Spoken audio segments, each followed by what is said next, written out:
Fala galerinha do xadrez, tudo beleza? Fala galerinha do xadrez, tudo beleza?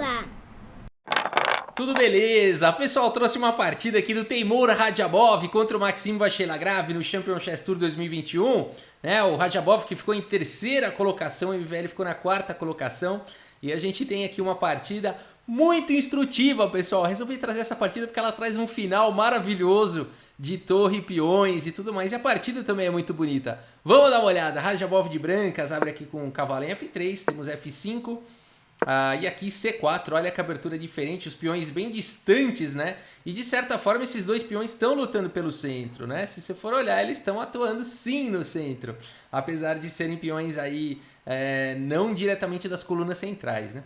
Cavalo em F6, B3, D6 e aqui D4 ganhando espaço no centro, G6 o MVL vai desenvolver o bispo de casas escuras via fianqueto, temos bispo B2, bispo G7 e agora G3 o Radjabov vai desenvolver o outro bispo também em fianqueto, temos cavalo em E4, bispo G2, cavalo D7, cavalo BD2 e cavalo de D em F6. As pretas falaram o seguinte: a casa de E4 é minha, né? Colocaram o peão aqui em F5, outro cavalo em F6, ocuparam a casa com o cavalo e falam: daqui eu não saio. A partida seguiu aqui com o Roque pelo Radjabov, Roque aqui pelo MVL e agora D5 aqui pelo Radjabov, abrindo aqui uma atividade bacana para o bispo de casas escuras. Temos E5, D por E6 en passant, bispo por E6 e agora algumas trocas. Cavalo por E4, F por E4, o cavalo está atacado, vem para a casa de G5, atacando o bispo e atacando o peão central. Bispo em F5 protegendo o peão de E4. E agora o Radjabov vai para uma combinação interessante aqui. Cavalo por E4. Aqui a gente já tem uma partida começando a pegar fogo, né? O que é isso? O tema todo é que a dama vai vir para D5 dar cheque, atacando também a casa de E4. Vamos ver. Cavalo por E4. Agora dama D5 cheque, torre em F7. E agora o ponto todo é o seguinte: então agora eu capturo aqui em E4. Nada disso, tá caindo aqui o bispo em B2, né? Então aqui o Radjabov segue primeiro com o bispo por G7, interessante. E aqui C6, é bem o lance do MVL, né? Ao invés de recapturar uma peça, alguma coisa, faz um lance ali, um ataque de dama. Ele gosta dessas complicações, né? Agora a dama tá atacada, dama D4. E agora o MVL vai para um lance muito interessante na posição.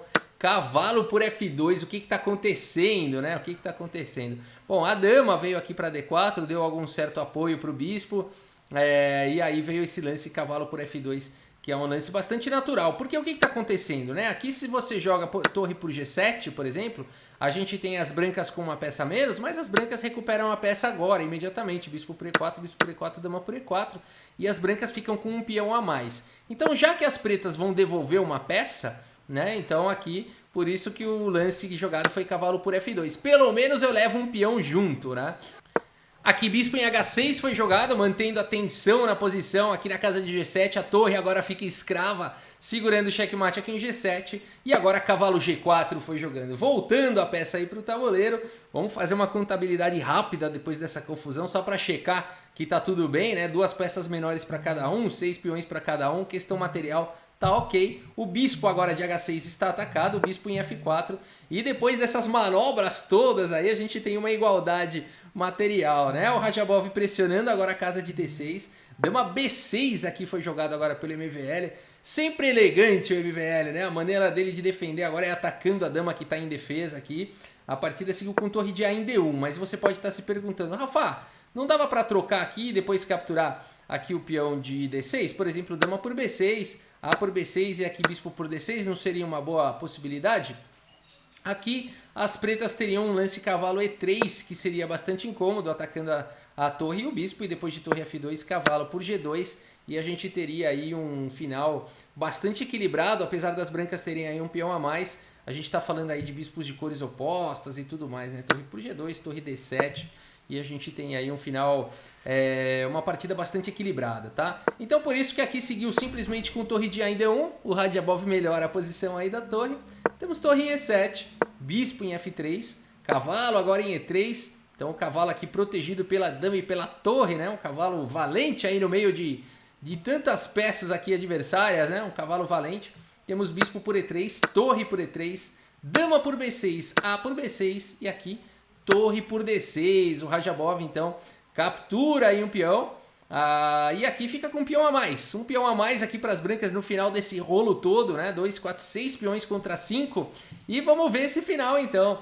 Torre E7 aqui pelo Radjabov, torre D2, rei G7. Aqui eu vou passar um pouco mais rápido os lances, pessoal, para a gente chegar na posição instrutiva lá do final, tá bom? E aqui tem muito lance realmente. G4, bispo E6, rei G2, G5, A4. Aqui eu vou passar mais ou menos uns 60 lances, tá bom?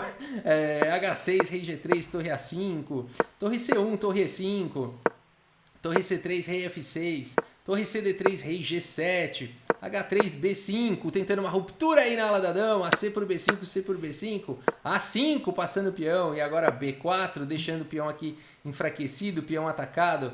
Agora temos torre D4, atacando o peão aqui do MVL. Temos bispo por B3, capturando o peão, torre por B4, bispo volta para segurança em F7, torre A4, segurando o peão de A5, torre B5, torre D6, bispo B3, atacando a torre A3, bispo C4, rei F2, torre B5, torre B6, bispo A6, protegendo o peão lá de B7, torre A2, torre C5, torre D2, torre por A5, torre de D em D6, olha a pressão aqui do Radjabov agora em cima do peão de H6, torre A2, torre G6, cheque, rei F8, torre BF6, cheque, rei E8, torre D6, e aqui torre D8, rei F8, desculpa, torre D8, cheque, rei F7, e aqui torre por H6. E a gente tem esse final, brancas ainda com um peão a mais, vamos ver rei G7, torre H5, bispo por E2, recuperando o peão, mas agora torre por G5, as brancas continuam com um peão a mais, cheque, rei H7, torre H5, cheque, rei G7, bispo por E2, torre de A por E2 e agora sim a gente tem um final aqui bem interessante. As brancas têm um peão a mais, mas a questão é, será que dá para vencer esse final com as torres aí alinhadas, dando muito cheque? As pretas também têm um peão passado.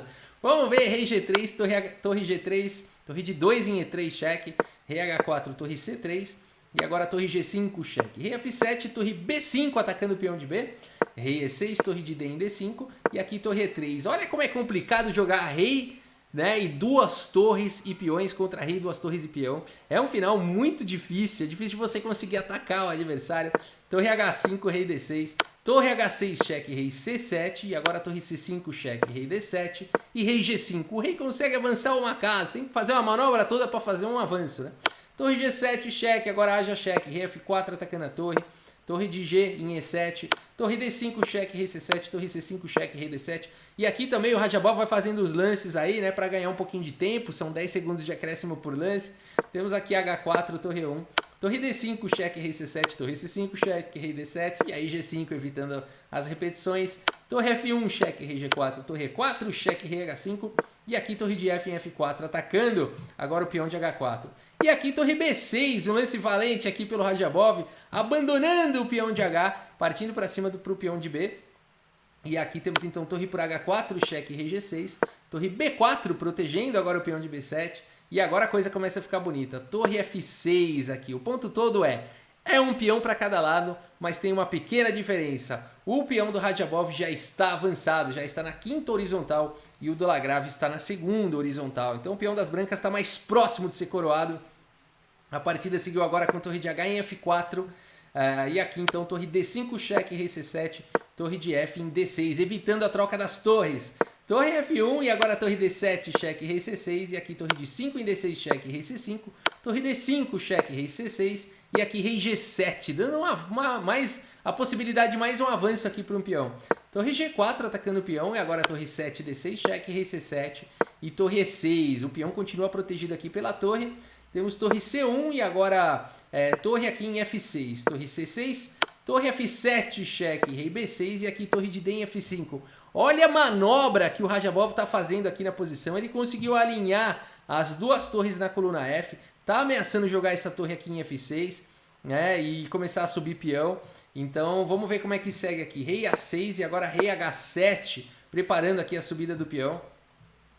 Preparando ainda, né, vai ter que jogar algum lance de rei porque as torres tem duas torres segurando aqui a casa de G6, né?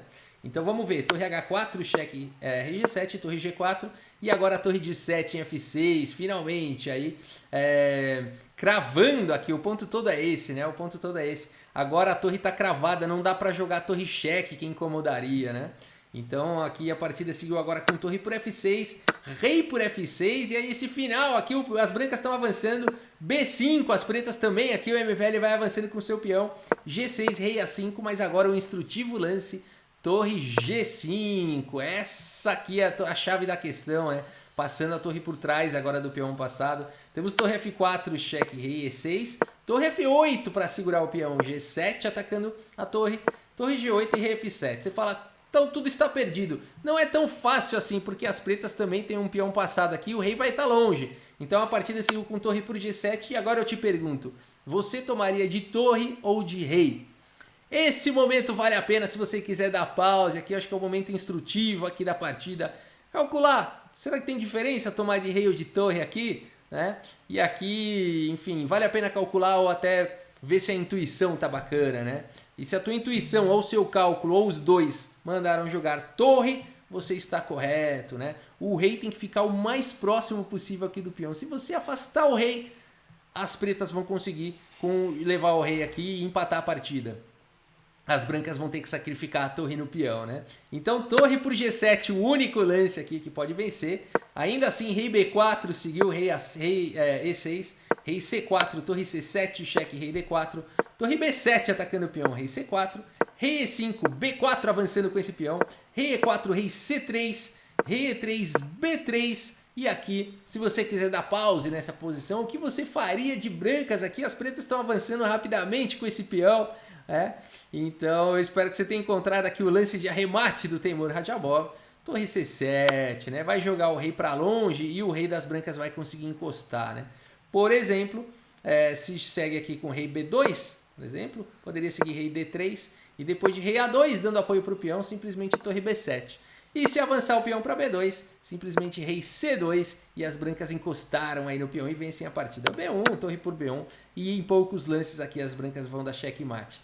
Sensacional esse final aqui, foi no detalhe, né? A gente foi no detalhe. Eu vou mostrar para vocês aqui, olha só uma coisa interessante de notar. Aqui, ó, nessa posição, as pretas fazem o lance rei A6, né? Fazem o lance rei A6. Sabia que tem diferença aqui se jogar rei A7 é melhor? Por quê? Porque rei A6 teve o tema da torre ficar cravada depois e não consegue dar cheque, né? Então aqui rei A7 talvez poderia responder torre de 7 em F6 com torre C7 cheque. E continua difícil aqui das brancas progredirem, né? Então seria uma possível continuação, tá? Então aqui existe uma pequena diferença, jogou rei A6 e teve problemas, né?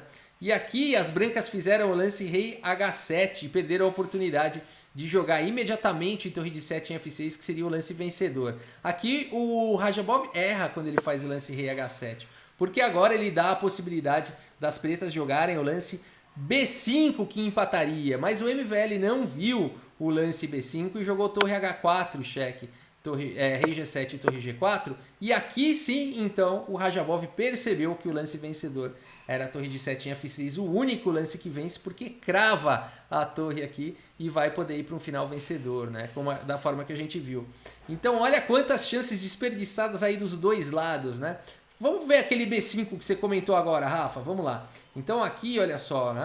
Aqui ao invés de depois de rei H7, as pretas poderiam jogar B5, né? Depois de B5, aliás, aqui também nessa posição, mas também depois de torre G4 aqui, nessa posição, de novo, as pretas fazem torre G4, mas aqui poderiam também jogar B5, tá? Depois de G6, por exemplo, torre de HC4, torre de 7 em F6, rei A5, rei H7, torre por F6, torre por F6, torre H4, cheque, rei G8 e agora B4, e as pretas vão empatar, porque as pretas vão conseguir sacrificar a torre no peão e o rei e o peão vão avançar. Por exemplo, G7, torre G4, torre F1, B3, rei F8, rei A4, G8 promovendo para a dama, torre por G8, rei por G8, rei A3 e esse final é empatado. Torre A1, cheque, rei B2, torre A8, rei B1, rei F7, B2, rei E6, rei C2 e aqui empatou. Torre C8, cheque, rei D2, torre D8, cheque, rei C2, ou vai ficar dando cheque para sempre, ou vai acabar trocando as peças aí, indo para o empate. Como finais são legais, né? São legais e muito difíceis, a gente vê até mesmo super grandes mestres como Teimour Radjabov e MVL não conseguiram captar essas sutilezas. É claro que tem a questão do tempo no relógio, né? São partidas mais rápidas, mas a gente vê como o treino é importante para que mesmo com tempo curto, né, seja possível de ver esses finais. Ah, Rafael, você tá dizendo que eles não treinam? Eles treinam muito, né? Então, assim, como é importante, mesmo até no nível de super grandes mestres, essas sutilezas passam, né? Uma possibilidade de vitória que vai embora, né? Ou você tá ganho e deixa o outro empatar. Então, assim, percebam como finais são talvez uma das partes mais importantes aí do xadrez, né? E normalmente é onde a gente vê esse tipo de situação acontecendo entre super grandes mestres, são nos finais, né? Beleza, pessoal? É isso. Espero que vocês tenham gostado aí dessa partida, desses finais também, desses finais bastante instrutivos. E é isso. Se você gostou do vídeo, lembra de deixar aquele like, a sua curtida. Se você gosta de vídeos de xadrez, inscreva-se aí no canal e ative o sininho para você ser notificado a cada vídeo novo. E é isso. Muito obrigado pela sua audiência. Um grande abraço para todos vocês e até a próxima. Valeu! No tabuleiro de xadrez,